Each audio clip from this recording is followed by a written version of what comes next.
Bill's Backyard Nursery, and the nursery stock has been particularly successful. The best demographic you can find to set up nursery is where there's a lot of new development going on, a lot of home building, and Puna is still a relatively empty and open piece of real estate.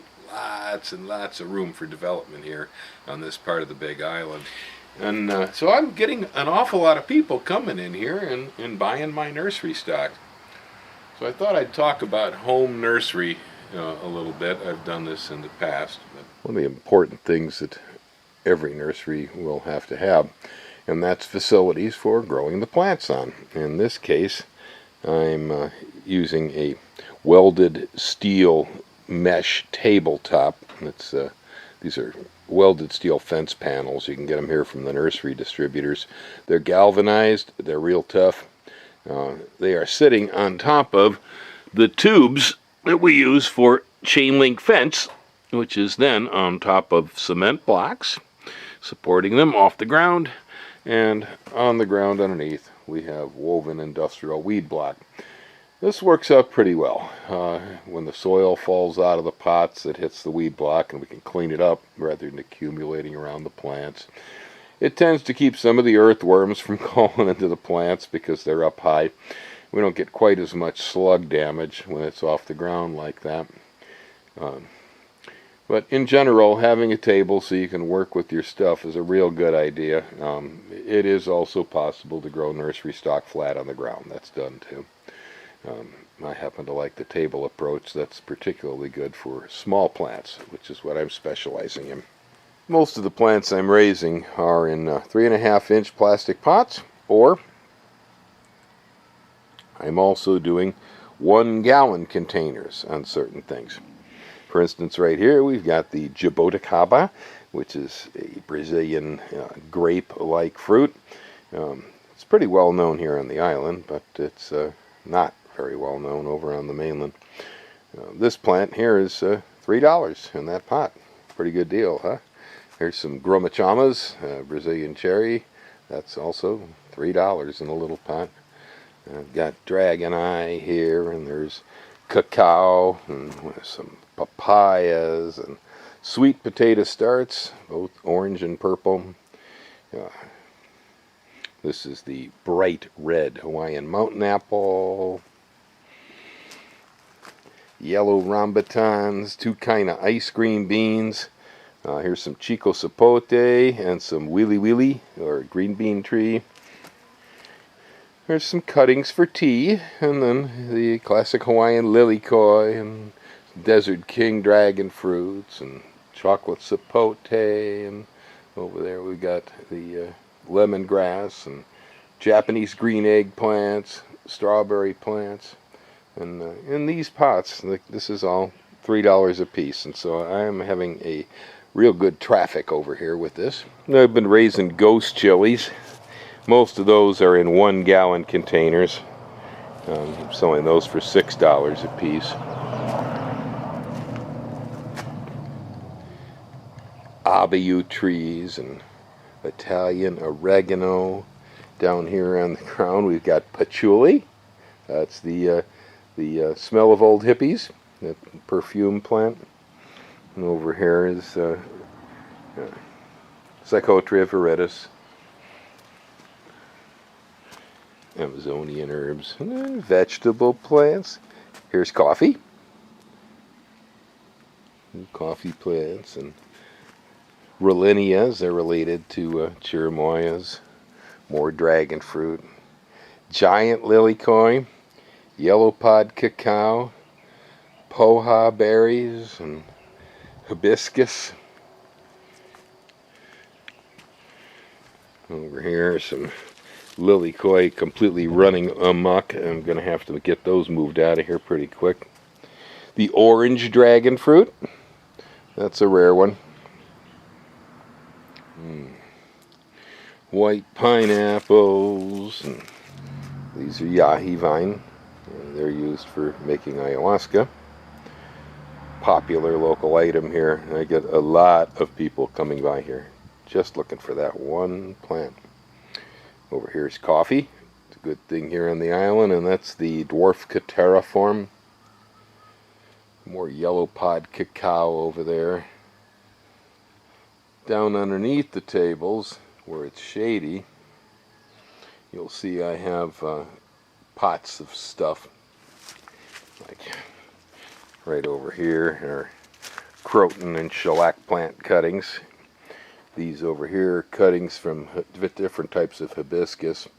I tend to use the undersides of my table for striking cuttings because it's shadier down here and I get a better take. Right here is jicama, and it looks to me like the jicama is already making a harvest in a 1-gallon pot. We got tubers underneath here. Yep, there's a nice big one right there. Well, buy your jicama and eat it in the same day. How about that? My only source of income at the moment is from this backyard nursery. And so it's important that I can draw people in here to be able to buy this stuff. I'm not selling it for a tremendous amount of money. Some of these plants are actually so rare that on the international market they would probably draw quite a price. Here, locally, they're not so rare. And I find that my traffic is much better when I keep the price point down. I brought a lot of people in here by Craigslist ads, and when you're using an ad on Craigslist, it's important that the ads stand out. There needs to be a hook. You have to figure out some way with thousands of ads on Craigslist how your ad stands out. So having an ad that grabs people will go a long ways. And of course, so a good photograph, beautiful photograph of whatever you're selling, you need some way to grab people with interest. And if the product is something that's relatively common, a description of why yours is better than the next one can always have a good result. Having scarcity, when you've got something that's not that easy to find most of the time, and you make a big deal out of it. You let people know, hey, this is the only one on the island. Like Desert King dragon fruit down here on the other end. That's from Israel.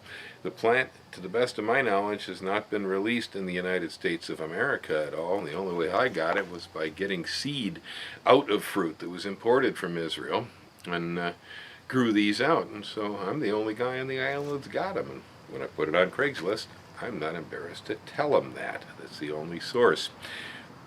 That, and then the description of flavors. And those of you who are familiar with my videos know that we do fruit tasting here, and that I often get quite a bit of compliment on how I describe the taste of something. Well, taste can draw someone in. If you're selling a fruit product and you want to get people interested in it, it's always possible to get people salivating by the way you describe it, and so that helps too. So at this point, though, as I say, I'm making almost my entire living just selling this stuff back here, both on Craigslist, and then I also have a sign out on the road to bring people in. That works to some extent. It worked really well when we had white pineapples for sale because everybody came in for the white pineapples.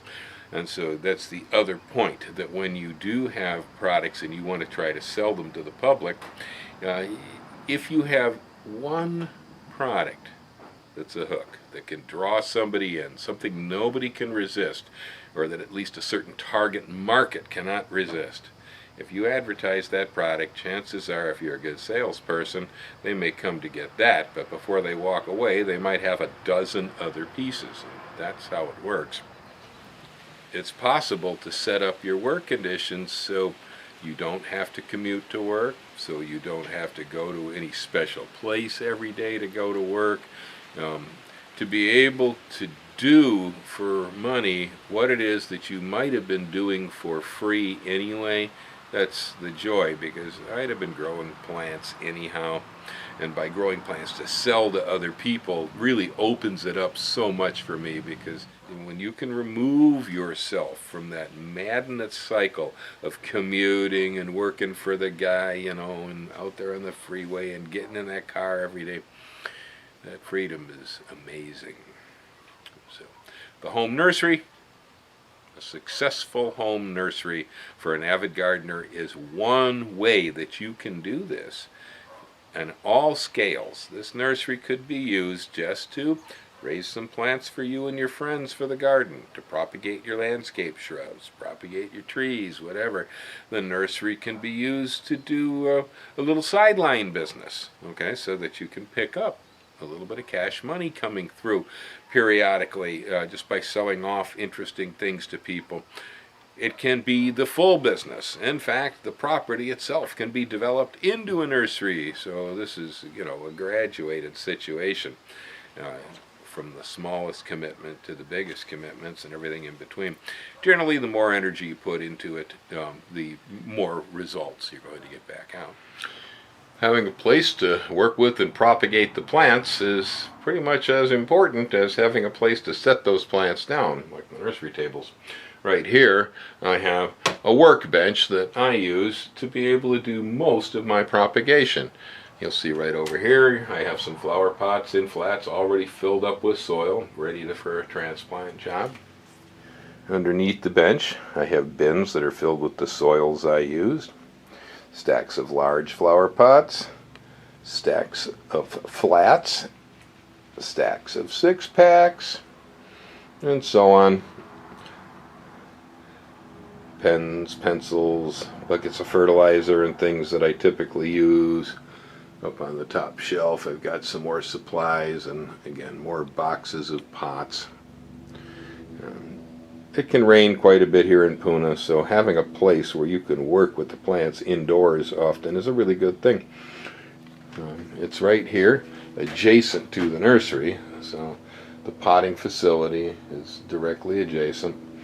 Eventually I may even go ahead and put a cash till in here and a calculator and a couple of things, 'cause over here on this side of the house, I keep a lot of nursery stock that prefers more shade. This is kind of the northeast corner. Got a lot of my ornamentals that I have for sale are down here in pots and cans on the ground. Ellen's doing her orchid propagation over here. Ellen does a whole lot of orchids. She belongs to the Gila Orchid Society. Takes care of some of their orchids, babysits them, and then otherwise does a docent for the ones at the zoo. So over here we keep a lot of stuff that likes a little more shade. Generally I'm using just plastic lugs, improvising, keeping it up off the ground for tables. Eventually I need to build some more tables in here. So there you have it. I encourage all avid gardeners to involve themselves in nursery production to some extent or another. I often have heard over the years about how expensive gardening can be. Well, I set out to prove that that was not correct quite a while ago in my life, and I guess I've sort of overdid it because I ended up making all of my income from the garden and plants, and so it depends on how you approach it. Now, if you see the garden as being an expense, it will be.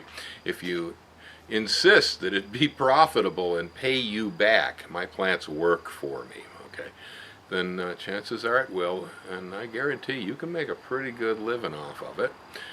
It's entirely doable. Get with it. Make a little money off this, and drop by and leave some here too. Hey, aloha.